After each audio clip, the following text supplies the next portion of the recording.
Welcome, my name is Paul Hamblin. I'm editor of Logistics Business. You're watching the latest in our series of expert panels as part of the Logistics Business virtual show. The theme of this panel is unleashing the power of data, which of course is a massive subject within the industry at this time. And I'm joined by experts from across the industry to discuss and consider the key points to help you in your decision making and indeed in your buying decisions in the months and years ahead. It's not about formal presentations, it's not about sales pitches or death by PowerPoint. This is about getting some expert insight, and of course as part of that your questions do matter, so please do use the chat facility on the screen to engage with our panelists according to your own interests. So thank you for that, and without further ado, we will steam in, and I'll start by asking each of our panelists just very briefly to introduce themselves, starting with you, Rob. I get the first. Okay. Hello. Good morning. Good afternoon. My name's Robert Jordan. I'm the CEO at the Information Factory, and our data-driven products and solutions are focused on putting data to work, refining raw, unconnected information, and turning it into actionable insights. We were founded in 2004, and we're focused on the logistics sector. And today we're a team of 70 plus architects, developers, program managers based in headquarters in Luxembourg, but with most of our team based in and around Czech Republic or the UK. Thank you, Rob. And now Ulrik.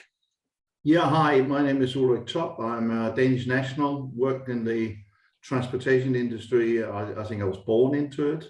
I am the founder of World Options in Belgium and Netherlands, and we are a reseller of transportation services to small to medium-sized enterprises. So you can imagine the different layers we have got is, and information is key. When I started in shipping many years ago, it was stencils and rolling and telexes and so on and so forth. But as far as I'm concerned, our industry could not work without data and managing data. So it's a really key topic for me. Okay, thank you for that, Ulrik. And Graeme. Thank you, Paul. Hello, so my name is Graeme Aitken. I'm the Vice President of Strategic Customer Pricing with DHL Express. I'm based in London currently. But over the past 27 years, I've lived in various different parts of the world, work in various finance, pricing, commercial roles, and I've always been either on the user side of data or the actual construction and the building of systems. So I've been on both sides of the fence. Okay, fantastic. So to come on to our theme then, our theme is unleashing the power of data. And I think a good place to start is to actually define what that means, because data can mean different things to different people, as we know. So perhaps, Rob, can you give us a definition of what we're talking about here? And maybe we can ask Ulrik and Graeme to expand on it if they feel there's anything missing, which I'm sure there wouldn't be. But let's talk about that for a bit. Give us a definition. Good question. Okay. Well, I think data is basically, for me, as the more I work with it, more and more a physical element. It's something that is produced that's a descriptive of the underlying system that it's coming from, and it's a very tangible thing for us because we work hands-on with it all of the time. So your data very much is the descriptor. It's the base unit from which you're going to build up a picture, and from that picture you're going to do something. So it's the building block of information is, I think, probably the best description that I could give you for data. But what does it mean for customers if you can begin to understand data? We'll get some use cases, but just what are the sort of benefits that can come to a business and an organization that is on top of getting its data? Yeah, okay. The data journey and the data maturity curve is something that is very important for people to be able to understand where they start from. This idea of hindsight, insight, foresight, which is kind of like the building blocks again of where you're going to go with your data. That's the journey that people go through, and then of course outside of that you've got this huge ability to be able to then create entire industries. And I think Ulrik's a very good example where World Options is basically a data-driven company. They've taken advantage of the opportunities to be able to use data to be able to create an industry that just couldn't have existed without data in its modern digital form. So I think data's absolutely fundamental. It always has been, and to businesses, the wonderful stories and journey of data through data visualization and the more use of data through time is something that illustrates just how important it is. And from the very early stuff of Florence Nightingale's or the views of Napoleon marching across Europe, which is rather topical. Those type of visualizations were the early days of beginning to be able to really see data being put to work in the field. Nowadays, as I say, you're into an entirely different paradigm, and AI and machine learning is opening up in entirely new areas for using information, or using data, really. Sure. Thank you for that, Rob. I mean, Ulrik and Graeme, before we start talking about how your specific businesses have used data, have you got anything you'd like to add to that? Anything that can help explain what data is? Yes, I think the metaphor of using that as shipments or parcel is kind of the babies or the passengers that is having the journey through a raft of networks and so on and so forth. And there's so much different data in terms of the journey, the tracking, the pricing around it and so on and so forth. And basically consolidate that and have a shipment-driven view, a customer-driven view, a carrier-driven view is the key to understand in different elements and in different summaries where that the data that's associated with that particular shipment. Sure. And Graeme, anything to add to that? Yeah, I think maybe in terms of data, one of the biggest things that's changed is probably the amount of data that we can get. So whereas in the past, everything was very fragmented, there wasn't much of it. So from a DHL perspective, we now have like so much data on every single shipment, on every single customer, on every facility. So really it's the amount of data, it's the quality of data, the consistency. And once you've got that in place, you can then start to use it and monetize it. Sure. Okay, great. Well, look, let's get into some specific nitty gritty, some meat. And maybe if we come to you, Ulrik,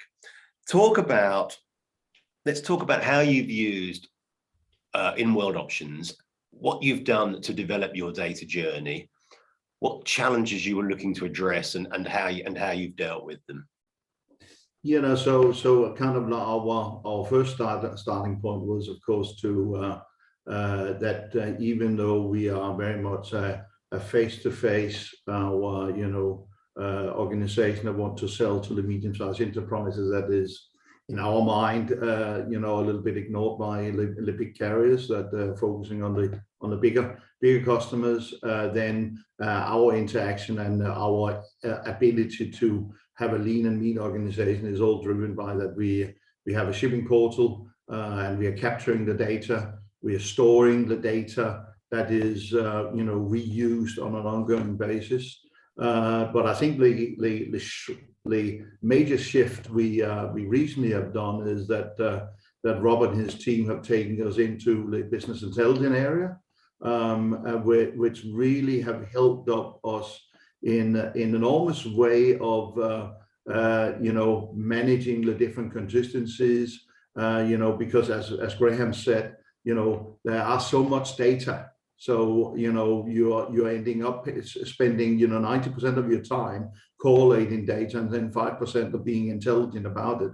But now with a data warehouse, with consolidation of data, you can spend 95% of your time being smart and intelligent about it, because the data is just consolidated and are ready to be used, if you like. And we have conditions like, when we negotiate with carriers, we know, like with the DHL of this world, they have got a lot of data. So, we need also to be able to be smart and ready to make the right negotiation. We need to share with our customers in terms of where they are shipping to. And I can give you a simple example of, we are in this lovely world of, DHL is serving is it 228 countries, Graeme, but we can use data to basically look at which countries we are shipping to.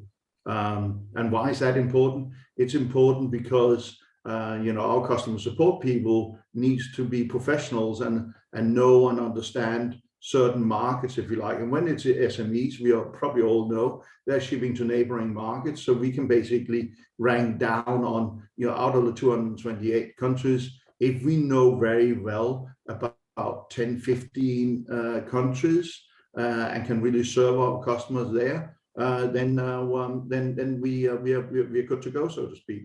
But we can also then managing trends of whether anything is coming up that is more trending, and then we can train our people accordingly.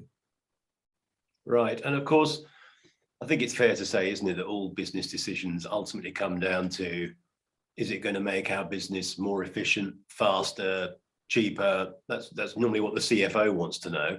What has that meant for World Options in terms of how have you improved in those key metrics with the power that data's given you? The power of the data is, of course, that we can look at margins on any sort of level, if you like, by carrier, by customer, by shipments, etc., and we can tune up the margins where we then identify through other parts of the data that we are spending a disproportionate amount of time on this carrier or this customer, if you like. So we will never have been able to do that in the past, never. So you feel there's been a streamlining and almost getting rid of the flabbiness from your process, if I can use that word, from processes. Absolutely. Okay, great. Thank you for that. Graeme, DHL, of course, huge company that everybody knows. Can you take us through the journey that you've been on with this, please? Yeah, probably the biggest data project that I've worked on that's evolved over time is costing and profitability information. So as we started this, I was actually thinking that the first time we ever built a cost model in DHL, it was quite literally people like me in a warehouse somewhere with a clipboard, basically doing a time and motion study, because there really was no data. It was literally go and collect it.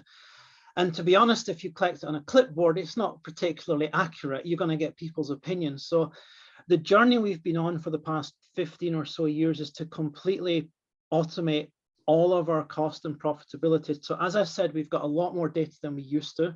It's a lot more consistent. So now pretty much everything is automated. So we can get cost, profitability of every single shipment that flows through the DHL network everywhere in the world. It's not quite at the push of a button, but it is all 200 plus countries are done roughly at the same time. So it's the same method, it's the same system, and it's all centralized. So, and it's all built purely on data. So if we want to know the profitability of a customer in Japan, it's exactly the same method if we look at a customer in Brazil or the UK or wherever it might be. And it's also much more robust than it used to be. So in the past, if we say the profitability of a country or a product is plus 15% or minus 15%, you end up with a huge debate about why that number's right or wrong because we don't have the data. You didn't understand this or that. Nowadays, it's just data. It's built on exactly what courier route picked this shipment up, which flight number was it on, when did we deliver it, where did we deliver it. So all of the data is there that we can get this data, we can get the results very, very accurate. And as I said at the beginning, that's when we can actually start to take action. So we can start to look at unprofitable trade lanes or customers or products, and then we can start to improve things. So we don't spend weeks and months working on data and analyzing it. We can get straight to actually taking much, much quicker actions. Right. You've mentioned a couple of times, you've said about the amount of data that is now available to you that wasn't before. And you did mention a couple of examples there as you were talking, such as which flight it was on, when it arrived and where. Can you just give us, off the top of your head, a list of the type of the bits of information that are available to you now at the touch of a button that weren't, say, before you began this process? Yeah, so I mean, if you're a DHL customer and you track a shipment, so if you type in your airwaybill number on the DHL website, you'll see maybe 15, 20 checkpoints. So it was picked up in London, it went through our hub in Leipzig, it was cleared in Cincinnati, and it was delivered in Miami. So you get I don't know, 20 checkpoints or something. In the background, of course, we've got hundreds of checkpoints for every shipment. So we know the route number, we know the courier's ID, we know the clearance type of the shipment, we know the exact routing, we know as I said, we know flight numbers, we know when it was delivered, we know if there's a delay, we know why the shipment was delayed. So we have all that in the background, and we can then use automation to actually allocate cost to every single one of those steps. The second thing in the background is then that we can link it to our revenue information, so we can work out the cost. But to get the profitability, we of course need all the revenue information, which again is now in a single source of the truth. So in the past, we had several different billing systems and different data warehouses in different parts of the world. That's now one single system, one globally aligned, standardized system. So everything is literally in one place, and it's very, very easy to link it together. So we use thousands and thousands of data points to create that cost and profitability information. Okay, I want to get on to, if I may, in a minute, you know, how much of a challenge it's been to actually get to this position. So we'll come on to that. But before we do that, I'd like to just come back to Rob. Rob, as someone who's at the heart of, you know, the genius that's providing this sort of capability to companies, is there anything you'd want to add to what Graeme and Ulrik have said in terms of use cases and ways in which data can be monetized and utilized? Yeah, I'm looking at the just looking at the stories of the two guys. My mind as you're talking it through, and I think that in Ulrik's case at World Options, we were brought in and requested to be able to build the BI application. They had a very successful business that had expanded well. They moved into 6 countries at the time that we were called in. They didn't have a single central reporting environment. That we've added in. There is immediate monetary benefits that they've taken from that by going through. You were talking about a leaner organization, but in terms of just making sure that everything was billed. I mean, I know that there was over 100,000 that was able to be picked up and used, and so there's immediate benefits coming from those type of actions. That journey then leads, interestingly, through to the question of, okay, they had moved to the cloud as an enterprise, but they were struggling somewhat with getting the best efficiencies out of the cloud. So a very API driven company, and so it's a data at the heart of what they're doing with these rating service calls that are going out to multiple different carriers. And so we've been involved in making sure that those are efficient, faster, smoother, and more effective. So you've got this kind of like, okay, we've got a system, we've got a successful business. We've then added on to that the need to be able to go faster or use the information to be able to improve our processes and then go faster on top of that. And then the opportunity that's sitting out there that Ulrik's alluded to is this potential to be able to look at dynamic margin management. So you can begin to be able to say, look, okay, where is the appropriate margin? How do we bring that through? Data driven. So that's one opportunity and one data journey that's going on for a very successful business. On the other side of things, thinking back to Graeme and the Insight project, and you were talking about volumes, and just to give you an idea of the type of volume that we're talking about earlier, and these guys fully costed, P&L reconciled, piece level information available, 200 countries, working day, 10 to 12 past the end of the month, at really, really granular level of detail. They're talking about something like 5 terabytes worth of information to be able to do that type of thing. So it is a massive amount of information on a regular basis coming into the system. That's a straight engineering question at this level. These guys have got to the point where it is you're beyond you're well beyond a spreadsheet and a clipboard. They're into needing significant, hardware and architecture, and that's the beauty of working with DHL, is that they have the brains, they have the architecture, they have the power to be able to really put in these systems that can deliver. So as a data journey, it's a pleasure to work with them, and they stretch you, because 5 terabytes on a regular basis, that takes some handling. But it's fair to say, is it not, that these opportunities are also open to SMEs, not just huge companies like DHL, right? Yeah, absolutely. And here you're into, what's the business model? I think a lot of people need just basic needs to be able to get some reporting together.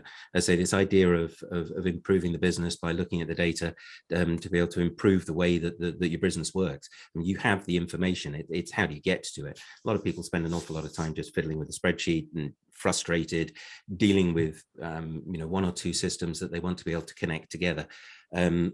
That at that level and is something that needs supporting it. We have a product that's Report Pro that does that basically it's a way of taking a single systems data and allowing you to be able to easily and quickly and effectively get through to the reports. Take the time off for yourself. Then you get up the stream, and up the stream, as I say, it gets increasingly complicated, but it gets increasingly more productive in terms of the returns that you can get from it. So, a general BI system, as we put in for World Options, will return customized digitalization projects and data-driven solutions that DHL is driving. Are as I say, they're big, and they will return. They do return. Right. Let me. There's clearly great benefits. There's great results, but it also, to the uninitiated, it can sound intimidating. It can sound challenging. Let me ask Ulrik and Graeme, what were the challenges you had to overcome to get these processes working optimally in your businesses? Can I come to you first, Ulrik? How hard did you find it as a business to do this transformation? I think that and all success to Rob and his team. We actually had all the data. It was just a question about getting the data in the right place, and work and clean up some of the data, of course.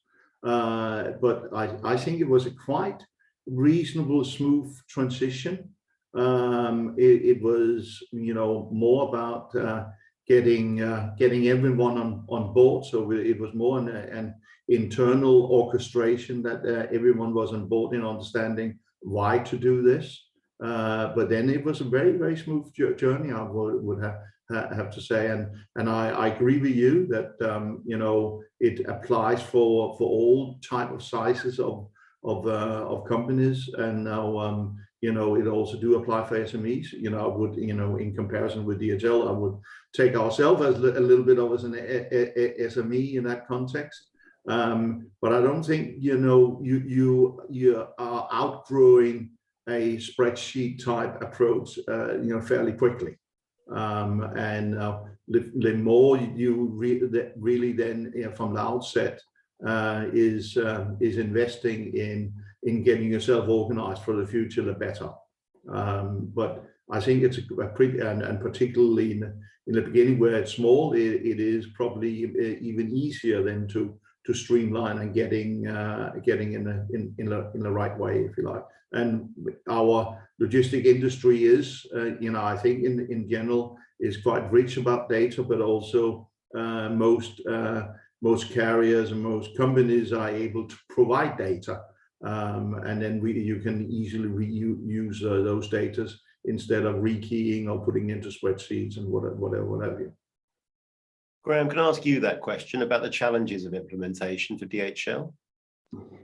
Yeah, I think, and Rob probably remembers this quite well, is that one of the things we did in DHL before we dived into all the bells and whistles of business analytics and all the modern systems that you can plug and play on your laptop, the first thing we did was we spent quite a long time and quite a lot of money getting just all of the data in the background aligned and consistent. So we invested in our operational databases, we invested in our billing systems, we invested in all of the background stuff before we moved on to the actual front end and the analytics part, because if you don't have the data right in the background, you're going to find it very, very hard to make proper business decisions at the front end. So if you're mix and matching different databases from different places, it's very, very hard to get consistency and accuracy. So that was the first thing we did, which was, it was an investment. There was a lot of grumbling because it took many years, but it was absolutely the right thing to do first. And I'd say probably when it comes to investing in these systems, you probably need to demonstrate some quick wins. So when we did our first version of costing and profitability, the first thing we did was we sunset some old systems. So if you give me X amount of dollars to invest in this new system, I can save you quite a lot by switching off the old ones. And we actually did it. We did it as quick as possible. We saved that money, we took it out, but that only lasts for so long. So nowadays, if we go and ask for investment for IT systems, so at the moment we're working with Rob's company on a new version of our costing system, which is pretty much finished. But when we go and ask for that money, now all we can say is, I need a very, very large amount of money, and all I can give you is data. So there's nothing else that we can switch off anymore. Do you see value in investing in the data that will come from this system? And fortunately, the answer is yes. And then we can prove it with the business benefits afterwards. Great. Graeme, you know, as you talk there, this might be a stupid question, and by all means say so if it is, but are there dangers for a company in having this level of data available sort of all the time at the touch of a fingertip? That's an interesting question, because if you go to any data conference in the world, all you hear about is data democracy. So get all your data, throw it into the company, and magical things will happen.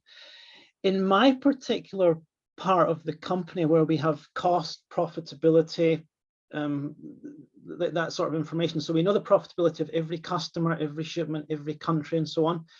We actually don't share it very widely at all. So it's kept very, very tightly within some pricing people, some finance people, but it's a very, very small group of people that actually see that, because if we put all of that information out into the company, we could get some very, very bad decisions. So my customer has a profitability of minus 10%. We have to get rid of it, or we have to do a 20% price increase, where you need to understand all the nuances of the data underneath before you take that decision. So it's actually quite unusual that we're not very democratic with the data at all, unless people specifically need to see it. Sure. And I'd love to get Ulrik and Rob's views on that question about, you know, can too much data be a bad thing or a danger? Ulrik, can we start with you on that? Yeah, no, absolutely. No, I completely agree and understand what Graeme is saying. And I think, you know, there's a risk that you're turning every employee into be a data analyst, if you like, instead of doing their core work in going out and selling. You know, there are easy mistakes to happen. So we have a reasonable restrictive way on using the data, but we are trying to share as much as we can with the intelligence that we now have in terms of you know, customer profitability, carrier usage, etc., etc. But I concur that this should not be full democracy. Thank you for that. Rob, anything to add to that? Yeah, masses on this one. Absolutely. Feel free. Yeah, and all day on this one. I think probably first up is that we've seen changes in the regulatory landscape. I mean, the introduction of GDPR has come through. That's been one, and that has this sheer volume of information means that you have to be, in some ways, careful about what you're doing with it, and you have to be, well, not some ways, you are legally obliged to be very careful about what you do with it.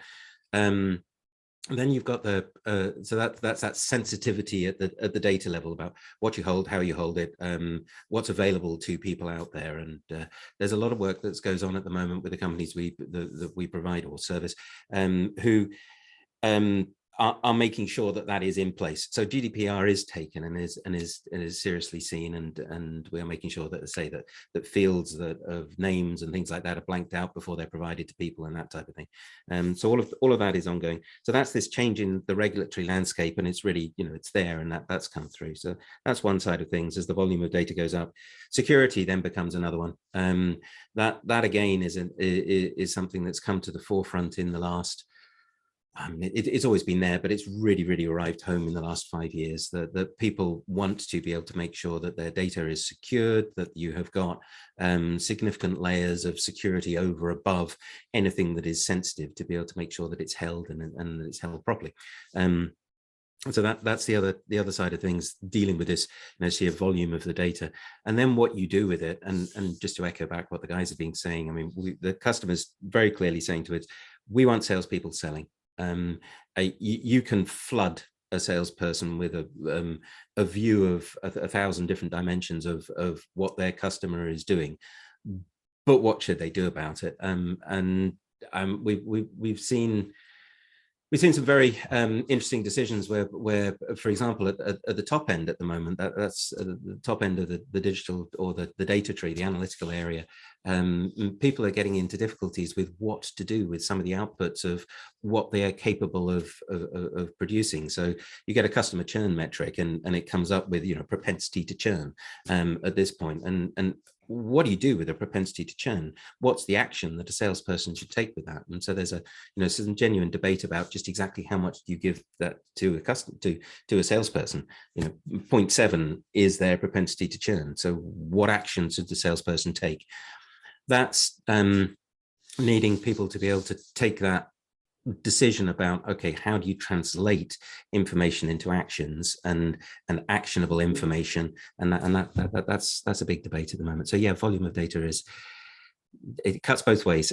You have to be careful. Yeah, sure. But I think you've all made a great case for unleashing the power of data. So for anyone watching this who wants to embark on a journey to get these sort of benefits, what's the panel's advice on how they should approach it? I mean, Graeme spoke some detail about what you did up front, and that there was some pain involved, but that it was worth doing that first in order to get everything in the right order.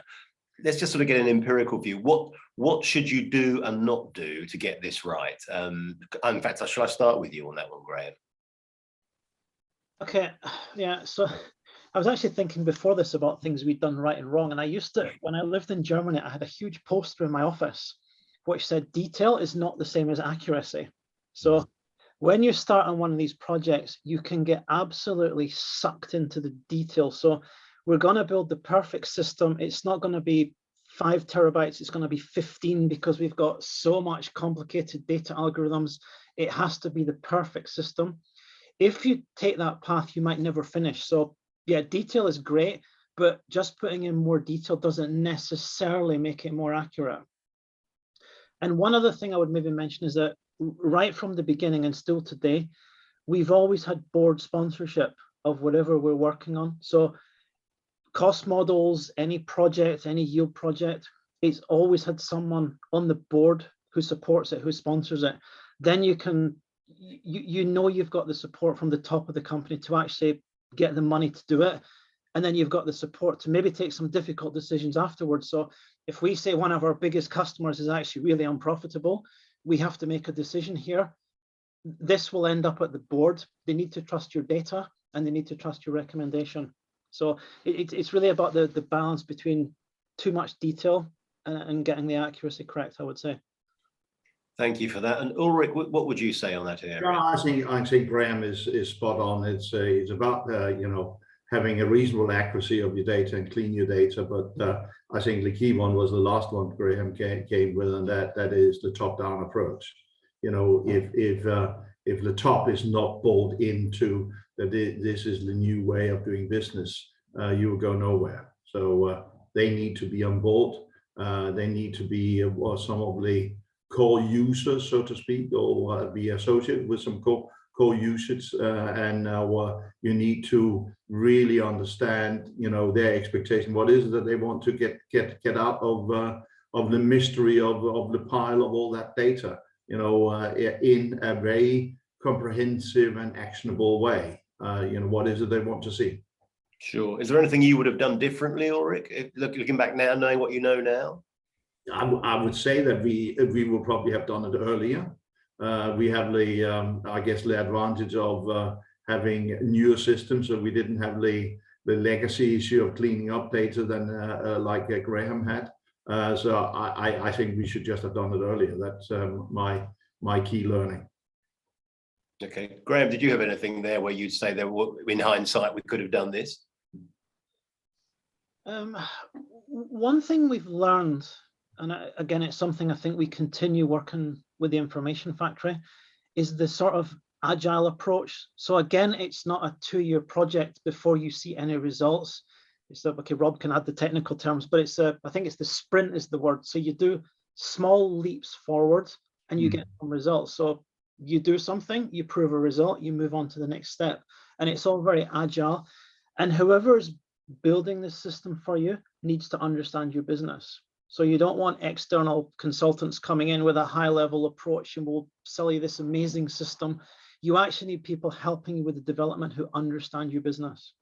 That's critical. Yeah, that's great advice. And coming to you, Rob, you've got experience over many years globally as a provider of these services. So our audience would love to hear your advice. What's the best way to approach it from the beginning? Tell us the sort of no mistakes way to success in this. Yeah.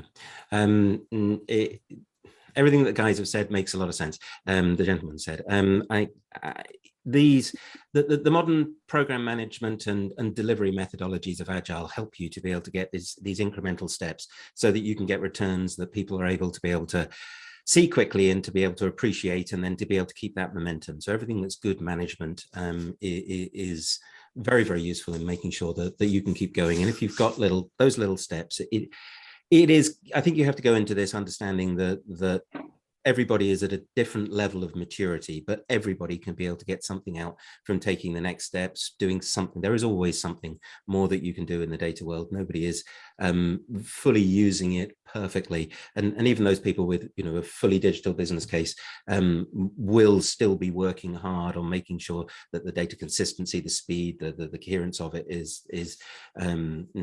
needs to be brought up. But I think the guys have got for me, the undeniable main number one factor is that you need a good, strong business case. For us, we see success where we have people who are passionate about what they want and have got a really good understanding of their business industry. They know what they want and that they know the business. And then translating that for us is, let's say, then more an engineering task. And you're in there about producing something that fits what they need. We're not the experts in the business. We are the experts at the data. So you need that those business people who have got the passion, who know what they want, know what they're able to achieve. And for them to be successful, they have to have that board level sponsorship, because data will uncover some very uncomfortable truths as you begin to be able to look at it. And every new set of eyes will uncover something. And that needs you then to be able to take that back in, to be able to, whatever it is comes up, there's going to be an impact and somebody's going to have to do something, which is where that board level sponsorship comes in. And it's to be successful overall, that's key. What would you say, Rob, to a company or organization that is worried about disruption to existing processes as they undergo this transformation? I think you have to embrace it. It's only ever positive. Some of it can, yes, quite openly be a pain in the ass. When somebody comes into you and tells that field is not being filled in correctly, and because of that we're unable to be able to do something, you need to be able to do your job more accurately on that, then that can be a real pain in the ass. But the returns from that are always massively outweigh any type of disruption that's going on for it, that comes from it. But yes, you have to expect that there is going to be conflict with this, which, as I say, I think is why that you need the person with the clear focus business case and the passion to be able to drive it through. Ulrik, did you experience or are you experiencing still disruption as a result of this, that has big outweigh this benefit of it? No, not at all. Maybe because we are having all our providers producing the data that is required.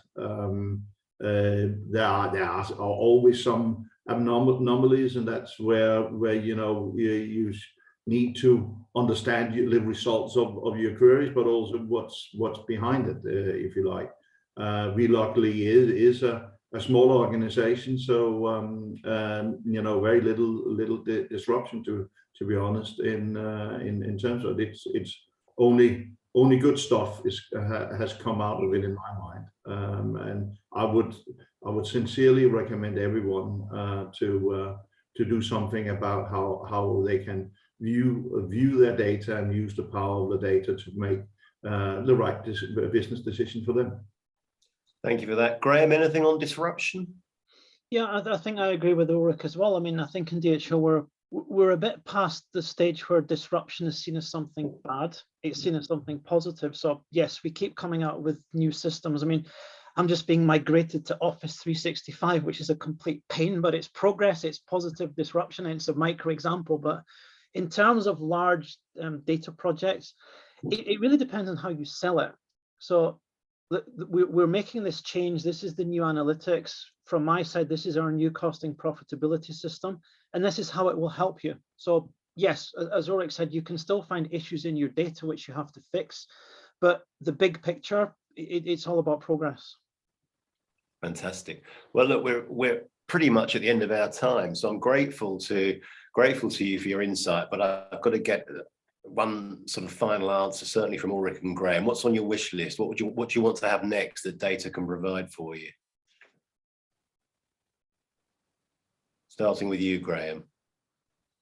Getting you on the spot. Oh, what would I like? Anything in it. Actually, it's not about big things now. I think it's more about incremental change. So we've got a lot of our base systems. The data gets better. So at the moment, as I mentioned, we're working with Information Factory on a new costing system, because the old one got a little bit out of date, because a lot of the data has now caught up, it's improved, or it's past what we had. So the data just keeps getting richer. And probably the fun part is actually exploiting that data to make decisions that improve your business. So my current job is strategic customer pricing. So now I'm almost exclusively a customer of data, not a builder of it. So the fun part for me is actually about just using that data more and more to improve the business. Fantastic. You thought on the fly very well there. Well done, Graeme. Ulrik? I would say that by nature of this being very much agile development and constant improvement, there is not a big thing, because you have the ability every time you come up with something that's missing, just to refine it, next time around, if you like. So that I think this is the beauty on when you have done the big leap of getting there in the first place, then it is constant improvement, and there's no big things. Of course, big things would happen if certainly a new way of doing things would come, but that will be for everyone. But at the moment, there's no big things, but it is just constant improvement of your data when you are coming across something that you maybe want to look at it in a slightly different way. Thank you, Ulrik. So last word for you, Rob. Give us some insight into what the Information Factory has got coming down the track for us in this fast improving, growing area. We're driven by our customers, we always are, and we're lucky to be able to have customers who drag us forward, sometimes at an alarming speed. So the latest for us at this point is looking at complex events in streaming data. It's moving in that direction. So it's higher volumes, it's more complexity, it's enabling them to be able to, whether it's fraud detection or whether it's network optimization, or whether it's providing data through to the salespeople or the finance people at a faster rate, in a more easily accessible manner. So I think we are being dragged up the the big data path by our customers without a question, so that the volume, the veracity, and is coming through. So for us, it's looking forward to being able to, what we get out of bed in the morning for is to be able to deliver the interesting business cases for our customers who always stretch us, and that's the pleasure of the job. Well, it's been fascinating to hear about today, and exciting too. So I'm grateful to Ulrik and Graeme and Rob for your outstanding insight. Just to say to our audience, please do use the chat facility to ask any questions of our panel. But beyond that, we look forward to meeting up in the flesh soon. And thanks for your time today, guys. Thank you very much. Go on. Bye. Thank you, Paul.